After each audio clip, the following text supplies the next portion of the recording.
Sebelum saya ngaji Minhajut Thalibin saya cerita ilmu itu apa? Ilmu itu sederhana, sesuatu yang mudah. Karena ilmu itu fitratallahi allati fataran nasa napa? Misalnya begini, saya orang miskin, nggak punya apa-apa.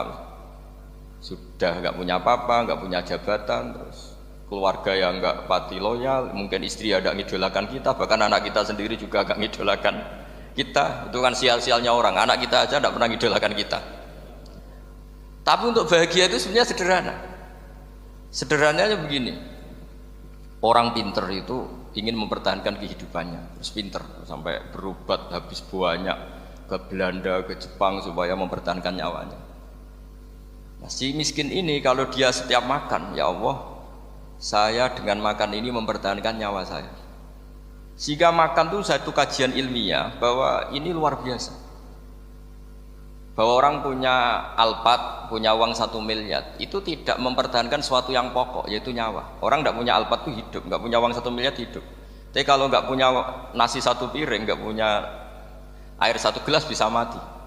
Artinya apa? Orang miskin itu yusyarikul aghniya, sama dengan orang-orang kaya dalam hal kepemilikan hal-hal yang pokok. Tapi kadang-kadang orang miskin itu ya nyon sewu agak belagu, sudah miskin ingin punya Alphard, sudah miskin ingin punya uang, ya dia tersiksa. Harusnya cara berpikir nggak punya Alphard itu masih hidup, nggak punya uang 1 miliar masih hidup. Yang punya Alphard hidupnya juga pakai nasi 1 piring, yang punya uang 1 miliar juga pakai nasi. Ya kalau itu kan sama, saya punya. Kalau gitu kan bisa miskin rasa kaya. Itu memang harus dilatih. Nah, kalau orang kaya kan rumahnya banyak di mana-mana. Memangnya kalau rumahnya banyak di mana-mana terus tidur di sini 1 jam, di rumah itu 1 jam, malah nggak bisa tidur kan? Tetap aja yang dipakai 1 kamar. Itu gunanya apa punya rumah banyak? Setidaknya zaman miskin itu dia berpikir gunanya apa punya rumah banyak dipakai ya hanya 1. Meskipun suatu saat kalau dia kaya juga berpikirnya agak rubah. Ya penting punya rumah banyak biar kemana-mana punya rumah, nggak apa-apa. Tapi sementara masih miskin jangan berpikir seperti itu. Nah yang menjadi miskin kacau kan sudah miskin berpikirnya gaya orang kaya, itu kecelakaan ya. Lah itu ilmu, maksud saya itu ilmu. Sehingga dulu Nabi ngajari orang miskin itu sederhana. Ketemu orang miskin sama Nabi diajarkan. Nabi diantara ajarannya begini. Ada seseorang man asbaha, orang yang setiap harinya mu'afan fi jasadi, dia sehat, aminan fi sirbi, negara dalam keadaan aman, tidak dalam ancaman. Indahu qutu yaumi, dia hari itu punya makan. Faka'an nama khizat lahu dunya bihadzafiriha, berarti dia sudah punya dunia dan seisinya. Karena polanya sama. Buat Presiden Amerika itu yang untuk mempertahankan nyawanya ya makan pokok dan minuman pokok, bukan jabatannya sebagai presiden atau punya uang triliunan. Yang paling kaya di Indonesia juga gitu, untuk mempertahankan hidupnya juga dengan makanan pokok. Dan itu orang miskin punya. Kehidupan paling top itu apa? Ya kehidupan yang mempertahankan nyawa itu yang paling top, lainnya itu enggak. Karena mempertahankan nyawa ini super penting dan orang miskin bisa.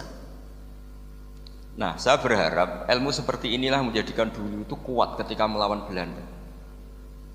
Kenapa kuat? Karena mereka gampang syukur. Barokahnya gampang syukur itu selesai dengan dirinya sendiri. Kalau bahasa intelektualnya itu orang kalau sudah selesai dengan dirinya sendiri bisa berpikir memanfaati pada orang. Dulu orang-orang miskin ketika era sahabat, termasuk era para ulama yang mendidik para umatnya, itu selesai dengan dirinya sendiri.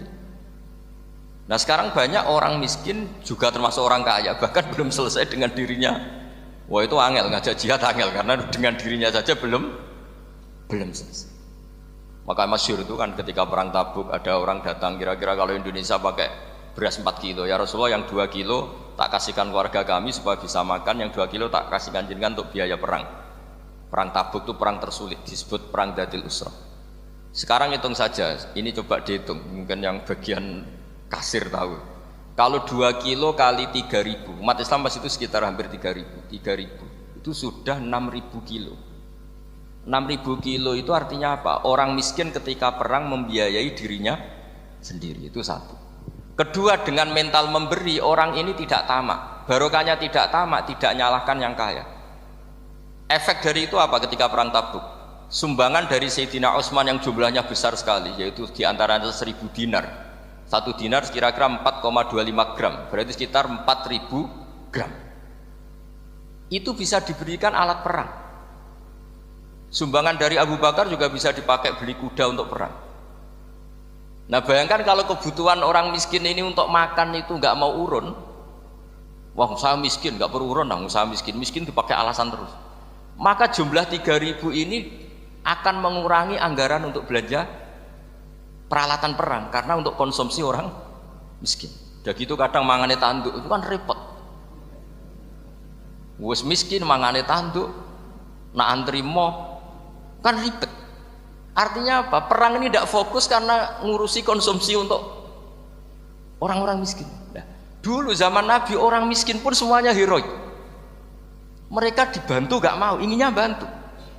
Sampai dicibir sama orang munafik. Apa gunanya sedekah 2 kilo? Wong perang ini perang besar antar negara. Pas itu mau perang melawan Romawi. Sampai orang munafik bilang alladzina almizuna almuttawiina minal mu'minina fis sadaqati walladzina la yajiduna illa juhdahum faskharuna minhu. Orang-orang munafik digambarkan Allah orang-orang yang mencibir sedekah kecil. Wong untuk perang besar kok sedekahnya hanya 2 kilo. Tapi yang mahal bukan 2 kilonya. Kalau ada 1 juta orang miskin menyumbang negara 20.000, itu artinya apa? Kita punya rakyat yang inginnya hubungannya dengan negara memberi. Tapi coba kalau kita 2 juta rakyat yang inginnya dari negara mendapat, pegawainya demo ya. Nah ini ajarannya Nabi yang luar biasa. Dulu Nabi itu bisa mendidik orang miskin pun bermental memberi.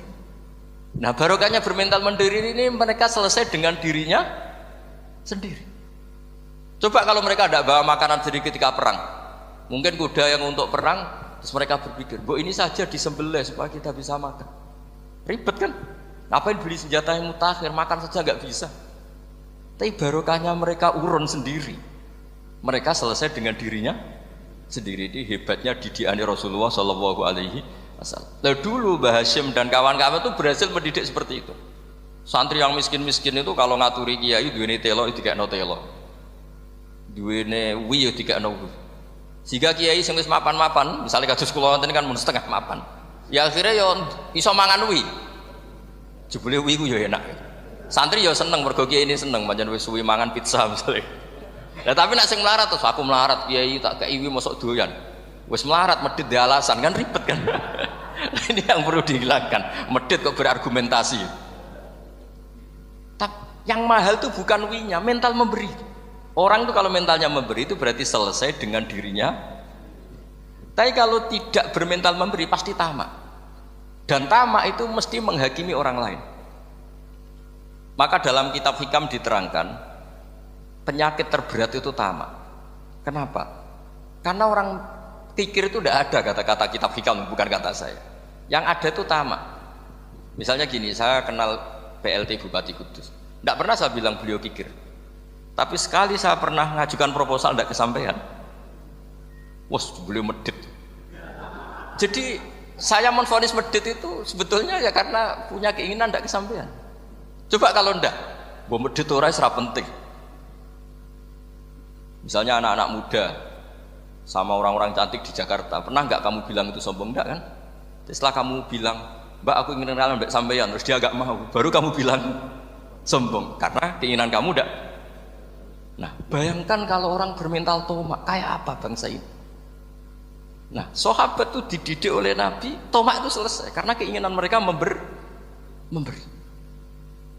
Sehingga Indonesia bisa merdeka begini itu barokahnya didikan ulama, semuanya ingin memberi. Dulu belum ada negara, tentara-tentara kemerdekaan kalau di kampung-kampung itu ya dibiayai donatur-donatur, termasuk mbah saya, buyut saya dulu. Itu berapa ton aja beras untuk pasukan Hizbullah, pasukan TNI. Di Aceh ada Daud berih, ada yang baca berueh. Jadi baca aja kayak kira asap ada yang berih, ada berueh, saya juga nggak tahu orang Aceh kalau baca berih. Nyumbang berapa emas untuk kemerdekaan Indonesia. Yang Kesultanan Jogja Legowo, Jogja tidak lagi negara tapi diberikan bagian dari Indonesia dan seterusnya. Nah, jadi semua ini barokahnya didikan Rasulullah SAW yang diteruskan para ulamanya bahwa nomor 1 didik masyarakat itu bermental memberi. Dengan bermental memberi apapun kecilnya ini selesai dengan dirinya sendiri. Itu kalau sampean nggak punya mental memberi, nanti pulang dari Pemda, oh sok acara di kabupaten berkata ini tok ribet gitu. Awas itu, bar ngaji langsung lali berarti sampean. Sudah kalau nggak urun ini sudah luar biasa, nggak urun untuk berkat itu sudah luar biasa. Jadi itu yang makanya Nabi itu Quran dimulai wa mimma razaqnahum yunfikun. Quran mengajarkan bermental memberi yunfikun. Nabi berkali-kali ngulang al yadul ulya khairum al yadis sufla. Dan memberi itu tidak harus nunggu kaya. Gambarannya Quran tentang orang baik itu gimana? Alladzina yunfikuna fis sarra wad dharra. Bukan fis sarra saja, ketika wad dharra juga. Saya pernah guyon sama orang kaya di Jakarta. Dia uangnya miliaran, mungkin malah triliun.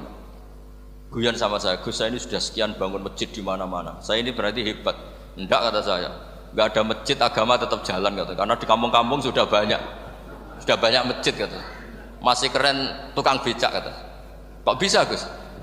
Sampai nyumbang masjid 1 miliar, itu masjid apa kata? Ya masjid-masjid besar. Nah itu paling dipakai kubah atau menara atau apalah yang tidak mendesak.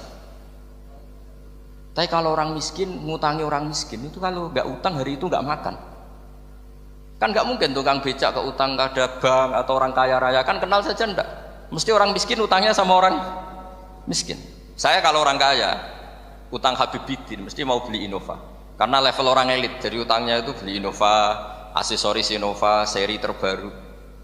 Tapi kalau orang miskin sama orang miskin utangnya itu beras untuk nyawa. Artinya apa? Kalau saya diutangi Habibidin untuk beli Innova itu ganjarannya itu sekunder. Tapi kalau sesama orang miskin itu ganjarannya primer. Keren mana? Hutang-hutangannya orang miskin sama orang kaya. Satu menyelamatkan nyawa, satu menyelamatkan citra. Dia baru sadar, ternyata orang miskin lebih hebat ketimbang saya, lebih hebat, tapi tidak usah ditiru kata saya.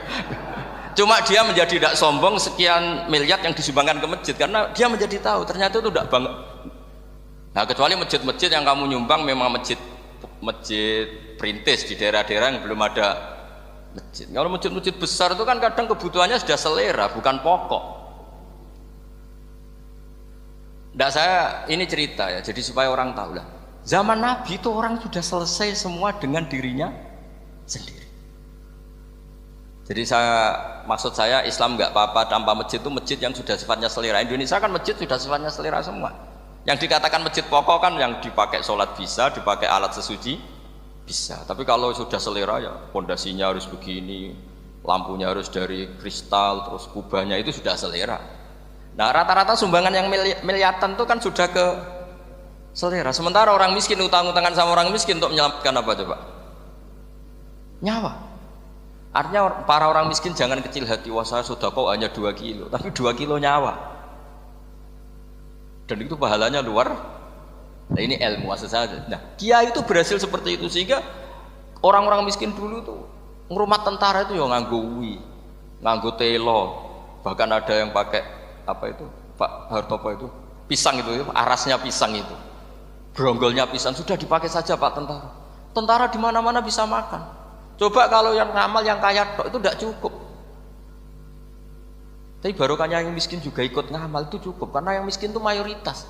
Jadi didukung kaum miskin itu pasti menang lah kan kira-kira gitu. Karena di mana-mana orang miskin itu banyak. Menemukan orang kaya itu nyari data. Kalau menemukan orang miskin seketemunya pasti ketemu. Dan orang miskin ini dididik ulama untuk berkontribusi. Sehingga banyak tentara yang ketika dicari Belanda pura-pura jadi petani. Ini juga yang menyelamatkan orang miskin. Nah, ulama dulu tuh orang paling sukses mensuasanakan seperti itu. Nah, itu yang diceritakan di perang Tabuk, mimpa di maka tayazihu qulubu fariqin minhum. Jadi perang Tabuk itu perang di antara yang paling diceritakan Allah berkali-kali apa? Ya Rasulullah tadi malam saya buruh dan ini dapat 2 sok ya kira-kira berapa kilo lah. Yang separuh untuk keluarga kami, yang separuh saya sumbangkan ke jenengan. Lu coba perang antar negara hanya menyumbang 2 kilo beras, bayangkan. Tapi nilainya bukan 2 kilo. Kalau 2 juta rakyat Indonesia nyumbang 2 beras, artinya hubungannya dengan negara hubungan ingin memberi. Dan barokahnya hubungan ingin memberi, ora pati kecangkeman tomak, ora pati kakean menuntut. Ini yang mahal itu yang gak ternilai itu. Dan itu menjadi kekuatan yang luar biasa sehingga umat Islam bisa mengalahkan pasukan Romawi. Nah Indonesia dulu kira-kira seperti itu prakemerdekaan. Yaitu saja sebagai mukaddimah dari santri.